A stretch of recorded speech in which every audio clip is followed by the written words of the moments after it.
Hello friends, hello बच्चों, welcome to Sanjay public inter college. आज हम पढ़ते हैं कक्षा 12 का पाठ 1, बायोग्राफी ऑफ वसुदेव शरण अग्रवाल जी। वसुदेव शरण अग्रवाल जी मेरठ के निवासी थे। मेरठ के अंदर खेड़ा गांव, जिसमें 1906 में उनका जन्म हुआ था। उन्होंने बहुत सारे ग्रंथ लिखे हैं, जिसमें निबंध ग्रंथ था, वो था पृथ्वीपुत्र, कल्पलता, कल्पवृक्ष, कला और साहित्य संस्कृति, माता भूमि, भारत की एकता, वाग्धारा। वाग्धारा और पृथ्वीपुत्र एग्जाम्स में बहुत पूछे जाने वाले प्रश्न हैं, इसलिए आप लोगों को याद रहने चाहिए। पाणिनि ने भारत जो था उसके ऊपर उन्होंने शोध किया था, रिसर्च किया था, क्योंकि वो खुद एक बहुत पुरातत्व विभाग के विद्वान थे। पुरातत्व विभाग आप सभी जानते हैं कि अपने पूर्व हमारे जो इतिहास था उसमें पहले जो लोग थे, कोई सभ्यता नहीं थी, उस नई सभ्यताएं थी, तो उनका जन्म कैसे हुआ, उनका रहने का तरीका क्या था, वो क्या खाते थे, किस तरह से रहते थे, किन किन धातुओं का प्रयोग किया जाता था, आदि आदि। मतलब बहुत बड़ा फील्ड है ये। इसके बारे में किसी और वीडियो में मैं तुम्हें ढंग से समझाऊंगी। तो उन सब के विषय में पहले खोज करना, यदि कहीं ना कहीं किसी न किसी रूप में यदि वो अवशेष के रूप में मिलते हैं तो उनके बारे में रिसर्च करना और अपनी थ्योरी देना, इन सब चीजों को पुरातत्व विभाग के विद्वान क्या करते हैं। तो ये भी एक पुरातत्व विभाग के विद्वान थे। आपको इन्होंने काशी हिंदू विश्वविद्यालय से स्नातक ग्रेजुएशन की थी। उसमें क्या किया था, एमए पीएचडी थे ये। उसके बाद डीलिट की उपाधि उन्होंने प्राप्त की। फिर लखनऊ विश्वविद्यालय से किसकी उपाधि प्राप्त की थी, डीलिट की उपाधि लखनऊ विश्वविद्यालय से की थी। मतलब भारत के थे, तो उसमें भी मेरठ जिले के थे, लेकिन ऐसे विद्वान जिन्होंने हमारे मेरठ का नाम रोशन किया। इन्होंने पाली, संस्कृत, अंग्रेजी आदि भाषाओं का इन्हें बहुत अच्छा ज्ञान था, डीप नॉलेज थी इनकी। काशी हिंदू विश्वविद्यालय के भारतीय महाविद्यालय में इन्होंने प्राचीन जो पुरातत्व विभाग था और प्राचीन इतिहास के बारे में जो एक डिपार्टमेंट बना रखा होता है, अलग से एक डिपार्टमेंट होता है जिसे कोई रिसर्च करता है या पीएचडी करता है, तो उसके ये अध्यक्ष के पद पर नियुक्त थे। साथ ही साथ दिल्ली के राष्ट्रीय संग्रहालय के भी अध्यक्ष रहे हैं। दिल्ली हिंदी इनकी एक मतलब हिंदी इनके जीवन का एक मूलभूत आधार रहा है, जिसे ऊर्जा ग्रहण करने का एक स्रोत समझ सकते हैं। जबकि इनका जो डेथ थी 1967 में, इनको जाना पड़ा हम सबसे विदा होके। जो वसुदेव शरण अग्रवाल जी थे वो बहुत पांडित्य के दर्शन में जो थे, उन्होंने बहुत प्रकांड ज्ञान, पांडित्य का मतलब होता है बहुत अधिक प्रकांड ज्ञान उन्होंने अर्जित कर रखा था। इनकी जो भाषा थी वो बहुत शुद्ध थी, लेकिन क्योंकि मेरठ की देन थे इसीलिए इनकी भाषा में खड़ी बोली का पुट था। इनकी जो भाषा थी वो सरल थी, सुबोध थी, स्पष्ट थी, बिल्कुल जो हम पढ़ते हैं तो वो हमारी आम भाषा में थी, जिससे कि हम उसे अच्छे से आसानी से समझ सकें।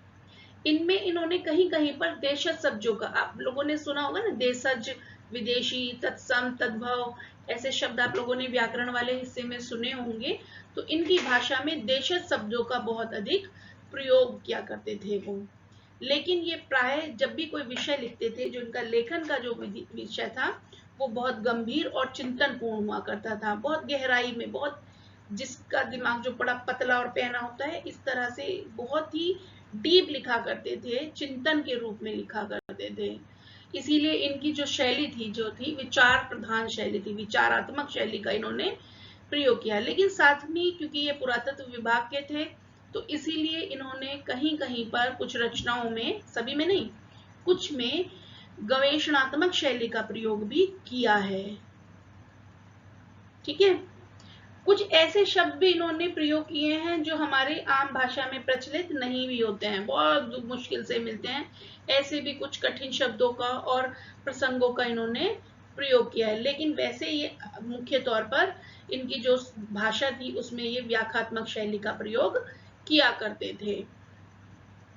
इसके अलावा इनका जो साहित्यिक सेवाएं थी, अब आपने जीवन में उनकी शैली पर समझ में आ गई, आपको जन्म और मृत्यु समझ में आ गया, उनका शिक्षा समझ में आ गई आप लोगों को। लेकिन अब आप पढ़ते हैं कि उनको साहित्यिक सेवाएं, उन्होंने ऐसी क्या साहित्यिक सेवाएं की जिनकी वजह से इंटर क्लास के लेसन नंबर 1 में इनको पढ़ने का मौका हमें मिला, यानी कि वो इतने महान कृत्य उन्होंने किए होंगे।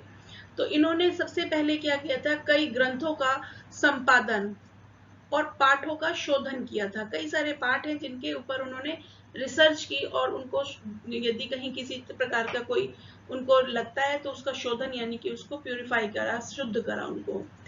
जायसी की जो पद्मावत की एकदम सजीवनी व्याख्या की, सजीव, साथ में बाण भट्ट के हर्ष चरित्र का संस्कृत अध्ययन, जो संस्कृत भाषा में बहुत टिपिकल भाषा में था उसको हिंदी साहित्य में जो था कन्वर्ट किया, जो हमारी आम भाषा में हम आम लोगों को समझ में आ सके, ऐसा भी इन्होंने किया, क्योंकि उन्होंने उसका पहले अध्ययन किया और उसका इसके बाद उन्होंने उसको कन्वर्ट भी किया।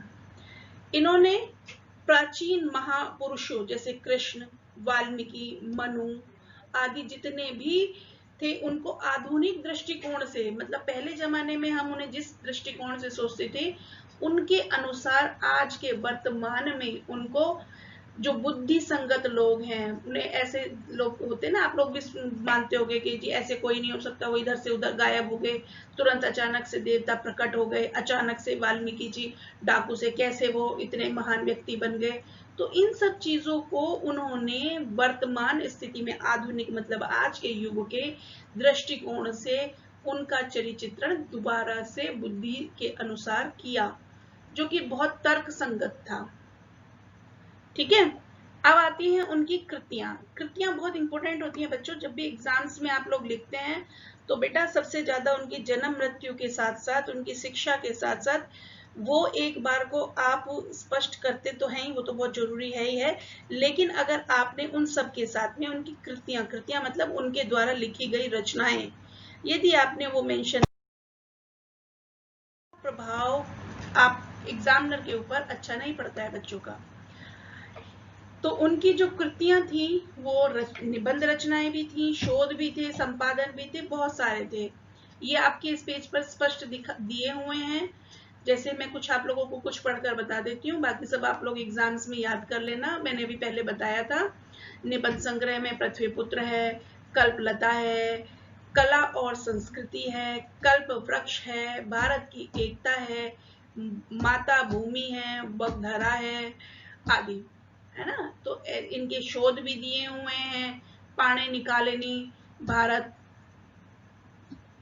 पाणी के समय कालीन भारत, पाणिनि जो थे, पाणिनि एक बहुत ऋषि थे जिन्होंने हमारी संस्कृति चलाई है, जिन्होंने शब्दों का खोज किया है, जिसे कहते हैं ना जो ए आ ई जो अक्षर बने हुए हैं, तो इन शब्दों की जिन्होंने रचना की है वो पाणिनि है। तो उनके पाणिनि के समय पर जो सबसे प्राचीनतम ऋषि थे, उनके कालीन, यानी कालीन का मतलब होता है उनके काल का भारत, इतना प्राचीनतम काल का भारत, उनके बारे में उन्होंने शोध किया है। ये इनका पीएचडी का रिसर्च का एक टॉपिक था, इस पर इन्होंने पीएचडी की थी। ठीक है, संपादन जायसी जो थे वो पद्मावत, मैंने ये सभी आपको पहले ही बता दिया है, दोबारा मुझे नहीं लगता कि बार बार पढ़ाने की आवश्यकता है, लेकिन अभी मैं दोबारा बोल देती हूँ। जायसी ने जो किताब लिखी थी पद्मावत, उसका उन्होंने सजीव वर्णन किया था, व्याख्यान किया था। बाण भट्ट के हर्ष चरित्र का संस्कृत अध्ययन किया है उन्होंने। इसके अतिरिक्त इन्होंने पाली, प्रकृति और संस्कृत भाषा में अन्य ग्रंथों की भी संपादन किया था। भाषा जो थी भाई, अब इतने विद्वान व्यक्ति थे, उनकी भाषा तो अपने आप में ज्ञान भर तक होगी। तो वे क्या थे, उत्कृष्ट पांडित्य थे, किसके, दर्शन के। भाषा में बहुत बुद्धिमानी और बहुत ज्ञान दिखाई देता है। बसवेश्वर अग्रवाल जी की जो भाषा थी उसके अंदर विशेष क्या था, मैंने भी आपको पहले ही बताया था कि वो बहुत शुद्ध लिखते थे, परिष्कृत लिखते थे और खड़ी बोली में लिखते थे। इनकी मुख्य भाषा कौन सी थी? खड़ी बोली, शुद्ध पर खड़ी बोली। जो हम लोग आपस में बात करते हैं ये खड़ी बोली है, मेरठ वाले। सुबोध और सुबोधात्मक थी और स्पष्टात्मक थी इनकी, जो उनकी जो बोली है वो बिल्कुल स्पष्ट थी। ठीक है, जो हमें अक्सर जगह जगह पे देखने को मिलती है। इन्होंने कहीं कहीं पर देशी शब्दों का प्रयोग किया है, जिसमें उर्दू, अंग्रेजी शब्द और मुहावरे, लोकोक्ति, इनका प्रयोग प्राय नहीं हुआ है। इन्होंने ये ज्यादा नहीं करते थे इस चीज को, क्योंकि वो स्पष्ट और शुद्ध भाषा का प्रयोग करते थे, पंचमेल खिचड़ी का प्रयोग नहीं करते थे। ठीक है, इनकी जो शैली थी वो मैं पहले बता चुकी है। हालांकि हम लोग इनकी जो शैली थी, मुख्य शैली कौन सी थी? विचारात्मक। वेरी गुड, यानी कि आप लोग ध्यान से पढ़ रहे हो, शाबाश। तो इनकी जो शैली थी वो विचारात्मक शैली का इन्होंने प्रयोग किया है, क्योंकि इनके जो निबंध होते थे वो कैसे होते थे बच्चा? गंभीर और चिंतनपूर्ण होते थे। कहीं कहीं पर इन्होंने गवेषणात्मक शैली का प्रयोग किया है, क्योंकि ये एक पुरातत्व विभाग के डिपार्टमेंट से आए हुए थे, तो थोड़ा सा डिपार्टमेंट का असर उनकी शैली पर देखने को मिलता है, लेकिन उसका प्रयोग इन्होंने कहीं कहीं पे किया। गवेषणात्मक शैली का इन्होंने, मैंने भी आपको बताया है कि क्योंकि कहाँ के साथ साथ में इन्होंने व्याख्यात्मक शैली का प्रयोग भी किया है।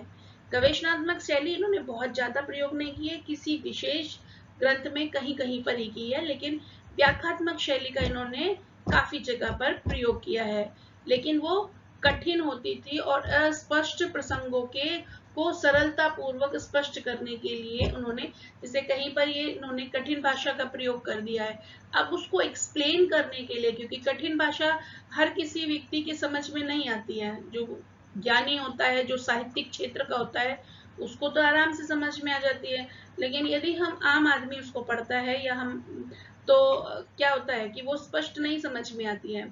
जैसे आपको कोई कठिन शब्द लगता है तो मैं बीच बीच में आपको आम भाषा में उसको स्पष्ट करती हूँ, तो ऐसे ही व्याख्यात्मक शैली का प्रयोग भी इन्होंने बीच बीच में किया है। ठीक है, इसके अलावा वो कुछ एग्जाम्पल्स दे देकर भी वो उसे समझाया करते थे। अगर कोई चीज स्पष्ट नहीं आ रही है तो उसका वो एग्जाम्पल देते थे, लेकिन वो लेते कहाँ से थे? अक्सर वो उदाहरण के तौर पर जो बीच में लेते थे वो संस्कृत भाषा के अंदर से लेते थे। आप लोग जब लेसन पढ़ेंगे ना तो वो चीज थोड़ी सी आपको देखने को मिलेगी कि बीच बीच में उन्होंने कुछ संस्कृत की या किसी उसकी ना बीच बीच में कोटेशंस दे देते हैं, बीच बीच में वो लिखते थे। ठीक है, और वो होते किसके थे? संस्कृत भाषा के लिखते थे। जब भी आप इनका लेसन पढ़ेंगे, जो आपके राष्ट्रीय का स्वरूप है इसका अगला आपका लेसन, उसके अंदर आप देखेंगे इस चीज को, तो इस चीज तब आपको महसूस होगा कि वो उदाहरण का प्रयोग भी करते थे, तो किसका प्रयोग किया है? संस्कृत भाषा का प्रयोग किया है। तो इतने महान ज्ञानी, इतने महान पांडित्यपूर्ण जो उनका व्यवहार था, इतने प्रसिद्ध निबंधकार थे, वो अपने अनुसंधान के क्षेत्र में, पुरातत्व के क्षेत्र में उन्होंने अपने आप को एक बहुत मील का पत्थर साबित किया। इसके उनके इतने अधिक कार्य और साहित्य के प्रति उनके समर्पण की भावना के कारण ही आज हम उनको हृदय से याद करते हैं। तो ये उनका था साहित्य में स्थान। ठीक होगा, थैंक यू।